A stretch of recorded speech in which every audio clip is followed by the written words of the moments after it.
রাতুলের সাথে আপনার শেষবার কি কথা হয়েছিল? শেষ কথা শুধু বলতেছে, আম্মু তুমি যাও রাত 12টায়। আমি ওকে নুডলস খাওয়াইলাম, ওষুধ খাওয়াইলাম, খাতে চাচ্ছে না। আলকাও আমাকে বেডে নিবে না, বলতেছে আমি আজকে আমার ভাইয়ের সাথে থাকবো।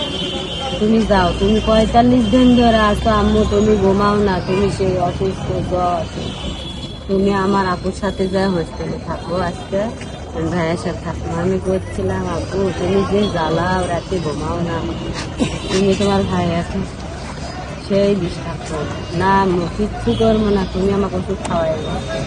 এইরকম স্ট্রং, আর কোনো সমস্যা না, শুধু একটু একটু বলছে আমার কষ্ট হচ্ছে, চাষ করছে না।